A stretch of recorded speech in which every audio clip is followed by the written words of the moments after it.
Masechet Avoda Zara Daf Samech Aleph, and with this daf we will complete the fourth perek. Mishnah: Hamteher yano shel nochri v'notno birshuto bebayit hapatuach l'rshut rabim בעיר שיש בה גויים וישראלים מותר, בעיר שכולה גויים אסור, עד שישב ומשמר. A Jew who manufactures wine on behalf of a non-Jew. In other words, the non-Jew owns the wine, owns the grapes, owns the wine press, but wants to sell to Jewish customers. So the non-Jew therefore hires a Jew to manufacture the wine, and the non-Jew is not going to touch it. He stands on the side. And so now you have kosher wine, but it's going to be stored until it's sold in the courtyard belonging to the non-Jews. So we are afraid that the non-Jewish owner, he is the owner after all, may pass by and touch some of the wine, and with it having in mind that it should be a libation to his God. So we need to ensure that the non-Jew is not going to touch it, even though he owns it and it's in his property. So, when a Jew is manufacturing wine of a non-Jew, hametahed, he's making it tahor, he's making it kosher, and it's placed in the boundary, in the property of the non-Jew, if it's in a house that is open to the public, open to the public thoroughfare. That's criteria number one. Has to be that the public street where everybody goes back and forth can see into the property where the wine is stored. So that way Jews that are walking by will be looking all the time. And if the non-Jew touches it, then a Jew will notice. And second criteria, it has to be in a city where both Jews and non-Jews live. There have to be Jews that live in the city. Then those barrels of wine are kosher, since there are Jews that live in the city, and this property, the courtyard where the barrels are being stored, one can see it from the street, and therefore Jews are going to be walking by, and they will notice, hey, that non-Jew touched that, and that's for sale. People know that these barrels are for sale to Jews, and they see the non-Jewish owner touching it. Anybody sees it, they'll tell the rest of the community, and so the non-Jew will be afraid and will make sure not to touch, because he doesn't want to ruin his own merchandise. He's going to be the one losing out if it's not sold. And so therefore, with those two criteria, it's permitted. However, if it's a city that only has non-Jews in it, there's no Jews walking by, although they're preparing the wine to sell to Jews, maybe they're going to sell to Jews in a different city. They're going to transport it at some point on a market day and sell to Jews in a different place. But in that city, there's no Jews walking by. So then the non-Jewish owner will not be afraid to touch it, because no one's going to see, no Jew is going to see him. In that case, the barrels will be prohibited unless and until a Jew sits and watches it. Then you have to hire a Mashgiach, has to sit and make sure all day that the non-Jew will not touch it. If you have that, if you have a guard, then it's okay. Now, this guard does not have to be there 24/7. Rather, it's enough that he should come and go sometimes. So at least the non-Jewish owner knows at any point the Jewish Mashgiach might come and see. So he doesn't know when he's going to come and when not. So as long as he comes and goes at will, then the wine is permitted. Rabbi Shimon ben Elazar Omer Reshut Goyim Ahati. Rabbi Shimon ben Elazar says all of the domain of a non-Jew is one. The Gemara will discuss all one to mean for stringency or all one to mean for leniency. What is he saying? In which way does he disagree with Tanakama? The Gemara will discuss. We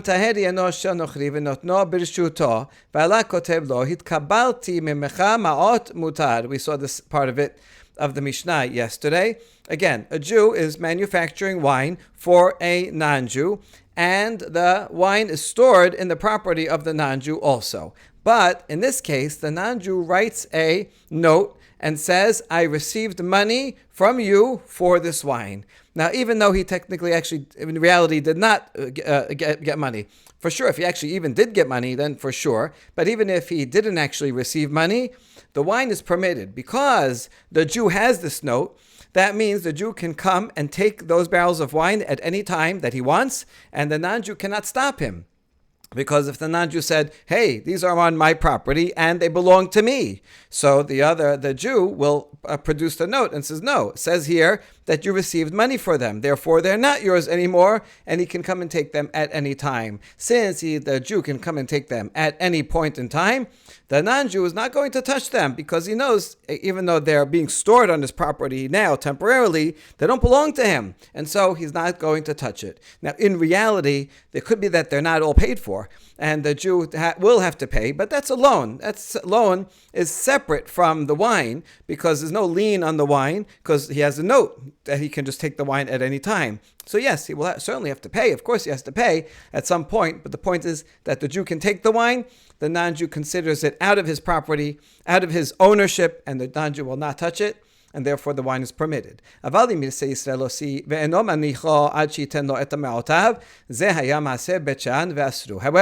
if the non-Jew did not give the Jew such a note, and therefore, if the Jew would want to come and take a barrel, he would not be able to, because the non-Jew will say, hey, you can't take that, you have to pay for it first. Even though it was manufactured as kosher wine, the Jew manufactured it, and the non-Jew stood on the side and didn't touch it, and so it's meant to be sold to Jews, yes, but it's not been paid for yet. There's no note that's been paid for yet, and therefore the non-Jew can say, hey, no, you can't take that until you pay.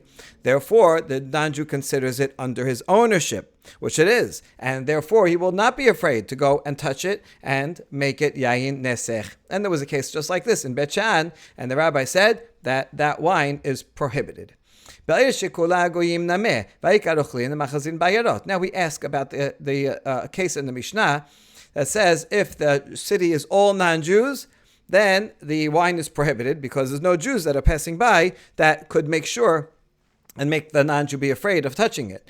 We ask, even in a city that's all non-Jews, there are certainly peddlers, travelers, people that come in for business that are Jews, and they pass by through the towns. And so even in a non-Jewish city, there's always Jews that are passing by, that are selling things. And so we should say it's permitted, even in the case of a city that's non-Jews, because the Jews will come in and they will check and see to make sure that the non-Jew is not touching it. And the non-Jew will be afraid to touch it, so the wine should be permitted.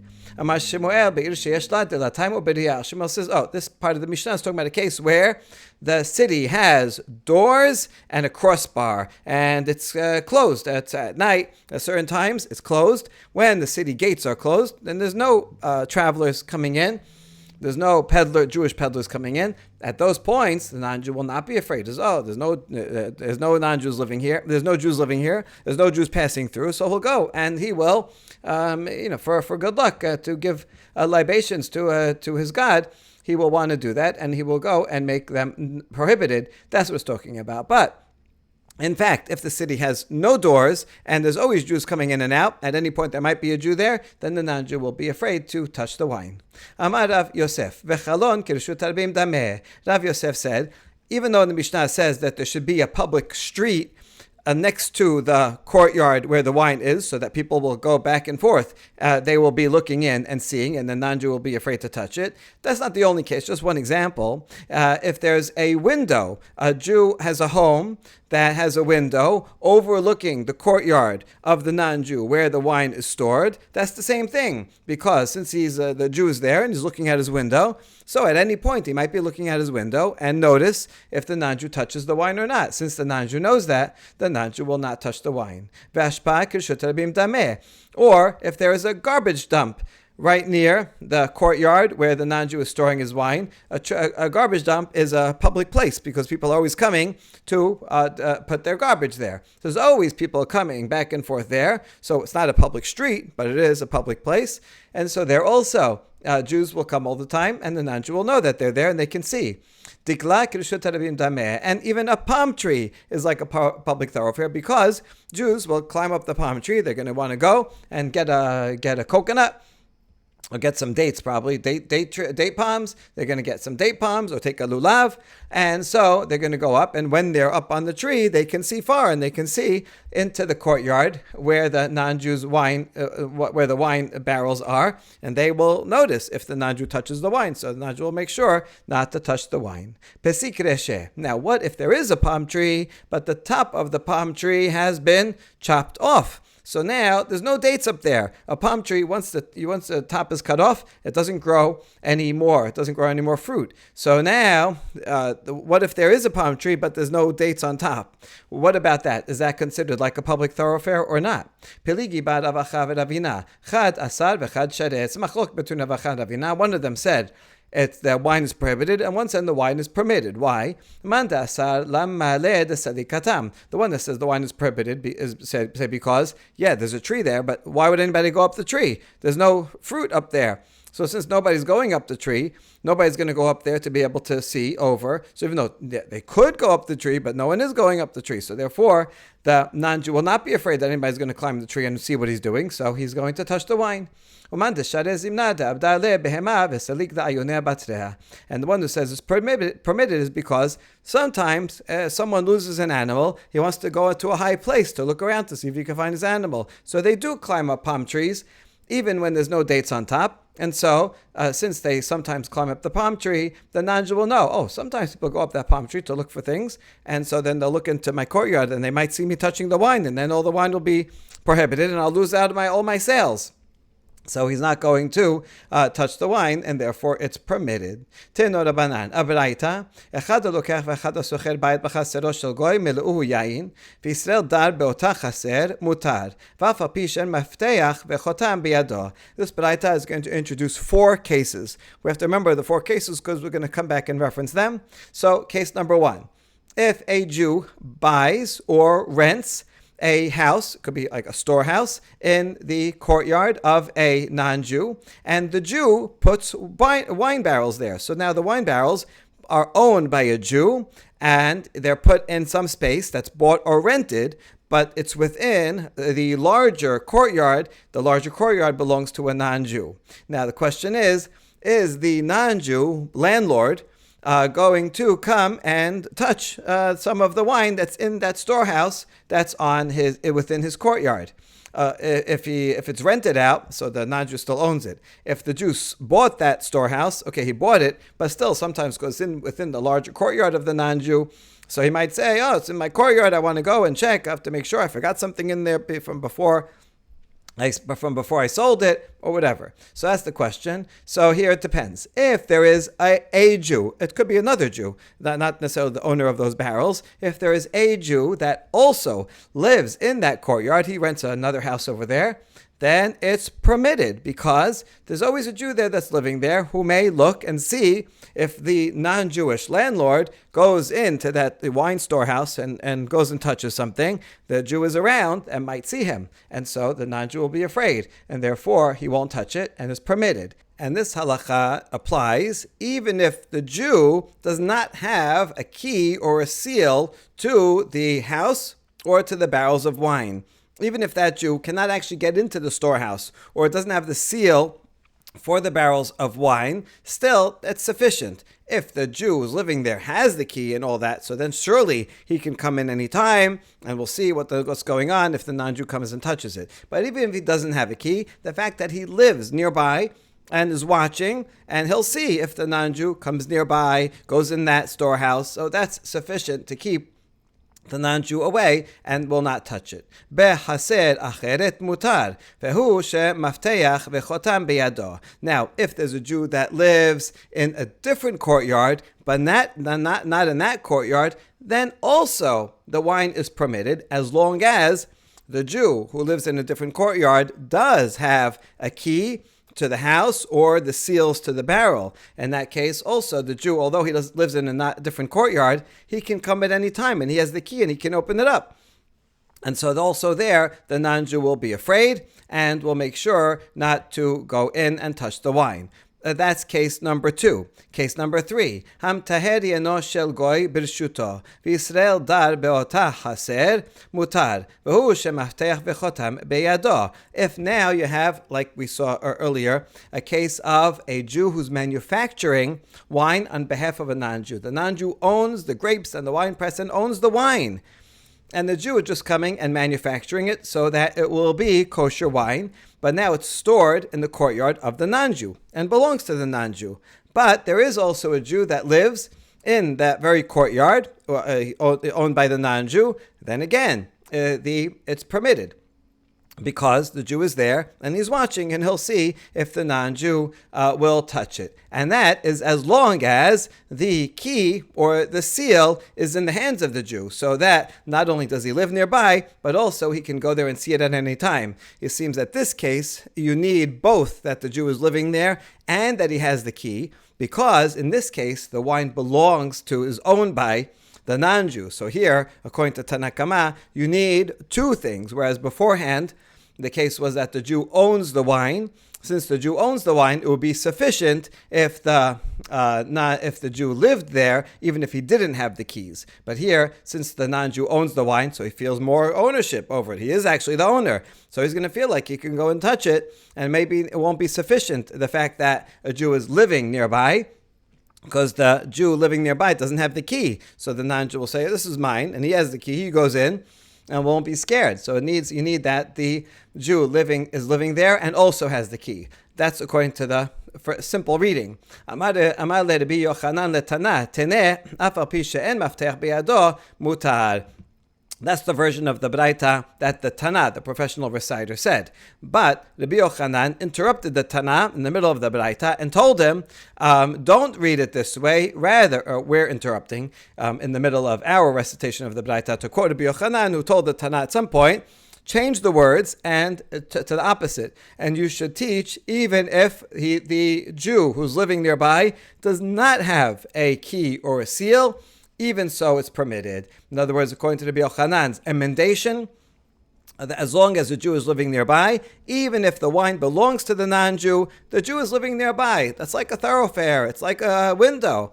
And so the non-Jew will be afraid to go and touch the wine because the Jew that's living in the courtyard will see it. So that's Rabbi Yochanan makes an emendation and makes it more lenient. That was case number 3. Case number 4.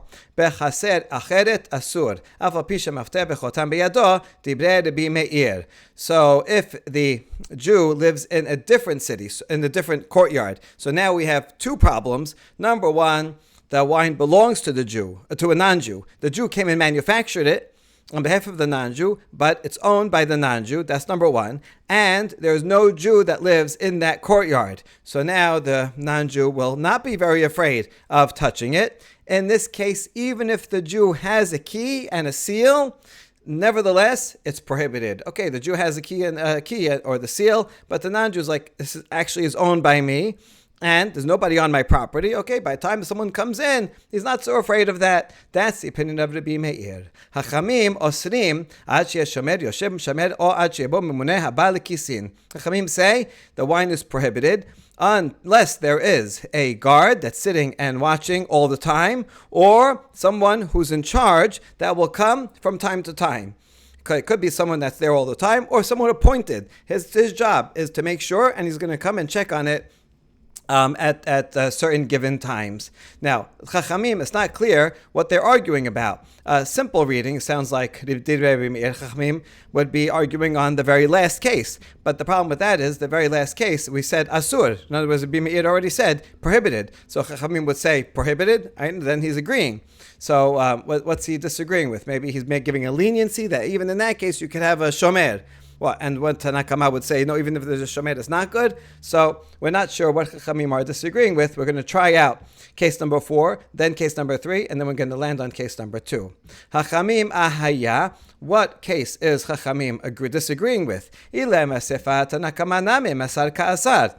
you say it's the last case, but the Tanakama, Rabbi Meir, already says prohibited. So Chachamim are going to say also prohibited, so they're not arguing. So maybe it's the first case in the second half of the Mishnah, meaning the third case. But there, Rabbi Yochanan corrected the Tana. Now, it's not likely that Rabbi Yochanan would correct the Tana about a case about which Chachamim disagreed. In other words, usually you're going to correct the Tana about something that you think is the halacha. If it's not the halacha anyway, then there's no need to correct it. Therefore, it sounds like this ruling that Rabbi Yochanan is correcting is the halacha. And if you say that Chachamim are disagreeing with this ruling, this is the case where the wine belonged to a non-Jew and the Jew is living there, and the question is, do you need the Jew to have the keys or even not have the keys? But Rabbi Yochanan saying, even if you don't have the keys, he sounds like he's saying, and that is the halacha. Even if you don't have the keys, it is mutar, and you don't need anything else. And Chachamim would say, no, if Chachamim were going on this law and saying, no, that's not enough, you need to have a watchman. But Rabbi Yochanan didn't change it and say, and make sure to add a watchman. Sounds like Rabbi Yochanan is agreeing with this law, and it's not likely Rabbi Yochanan would agree with a single minority opinion against Chachamim. And so therefore, that doesn't make sense. Sounds like Rabbi Yochanan is giving her his own ruling that says, it's permitted. He's even being lenient. It's lenient, even if he doesn't have a key, as long as he's living in the courtyard. So that's sufficient. Living in the courtyard is sufficient. And Rabbi Yochanan doesn't think that you need to have a watchman. So Rabbi Yochanan is not including the opinion of Chachamim. So therefore, it's not likely that Chachamim were in the first place disagreeing with that clause. Ela sefa de resha. Rather, it's the end of the resha, the second half of the first half, meaning the second case. That was the case where the Jew owns the wine, but he's storing it in the courtyard that belongs to a non-Jew. And so there we said, if there is no Jew living in that same courtyard, but only in a nearby courtyard, a faraway courtyard, then it is permitted as long as the Jew has a key. You need to have a key. So then you have two things. The Jew owns the wine, and a Jew has the key to it, so then the non-Jew, because for those two reasons, will not go and touch it, even though it's in the courtyard of the non-Jew. That was the opinion of Tanakama.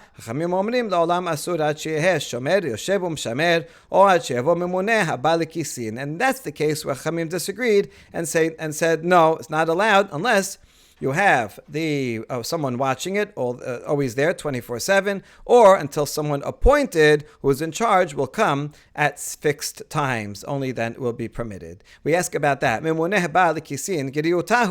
If the appointed person comes at fixed times, well, actually that's detrimental. If he comes at 10 a.m. every day, so it comes at 10 a.m. and 3 p.m. So then the non-Jew knows, no, he comes at 10 a.m. and 3 p.m. So then if it's noon, he's not going to come now. So that's actually not good. If you know exactly what time he's going to come, then the non-Jew certainly will touch it at other times. And rather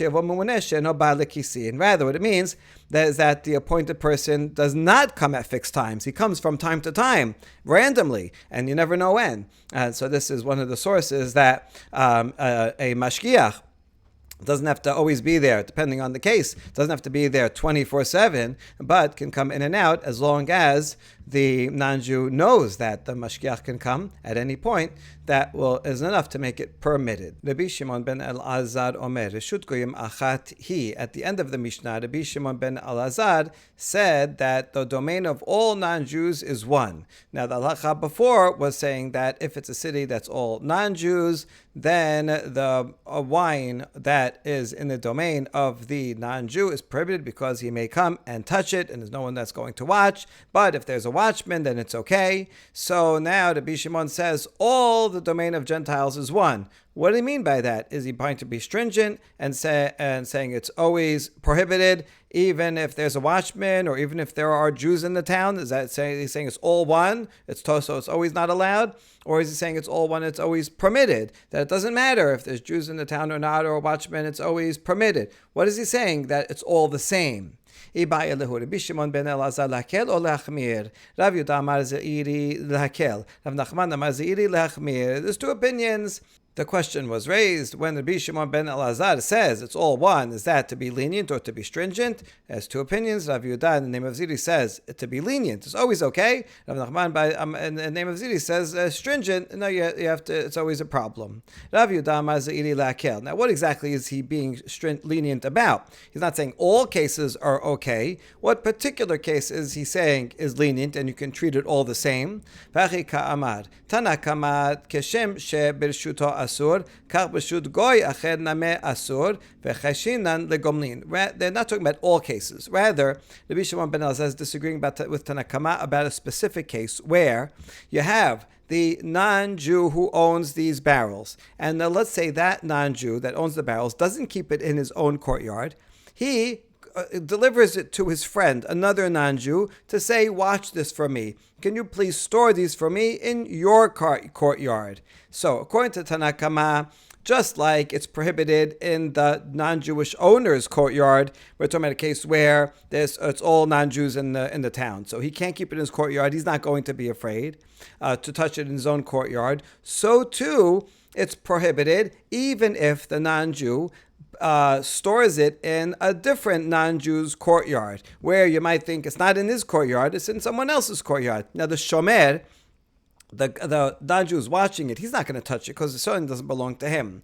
But we are afraid that the non-Jewish owner will go over to the other guy's house and the watchman will allow him to come in and say, yeah, you could touch it if you want, and we'll cover up for him and not tell anybody about it. Why? Because we worry about collusion, because they'll do the same for each other. When that non-Jew, who's a shomer now, maybe he owns barrels and he doesn't have room for them, and so he'll ask his friend, non-Jew, to watch it for him, and then also he wants to do yain nesech. Everybody, they all want to do a libation to their God. It's good. Good luck for them. And so he's going to come in and to the other guy's house, and he will also say, oh, you covered up for me, I'll cover up for you. So we're afraid of that, and therefore, just like it's prohibited in one's own courtyard, in the non-Jew's own courtyard, it's prohibited even if he stores it in someone else's courtyard. However, Rabbi Shimon ben Elazar omer, b'amed memorim b'shuto, ava b'shut goy acher mutar, v'lachashinan legomlin. Rabbi Shimon ben Elazar says, no, we can be lenient in that case. Because when do we say that if it's in the non-Jew's courtyard, it's prohibited? That's only if it's in his own courtyard, he'll go and touch it. But if this non-Jew stores it in the courtyard of someone else, then it's permitted, because he's not going to go to someone else's courtyard. Usually when someone's shomer, okay, you have it in my courtyard, that's it. So now, until you want it back, then you could take it back. But he's not gonna let him. If he comes in and touches it, he's gonna say, "Oh, why are you coming? Why are you coming and touching it in the middle?" He'll tell some people about it. So the non-Jewish owner will be afraid to go to someone else's courtyard and touch it over there. It's not because it's not in his own domain. And we don't worry about collusion. How often does this happen? They're not gonna collude. I'll do this for you. You do this for me. No, you don't have to worry about that. According to Bishop Ben Elazar, that's what he meant when he said that the domain of Gentiles is all one, meaning if it's in his own domain, yes, then it's prohibited. But in someone else's domain, it's permitted. Rav Nachman Amaziri Lachmir. The other Amora said, no, that Rabbi Shimon is being stringent. Rabbi Shimon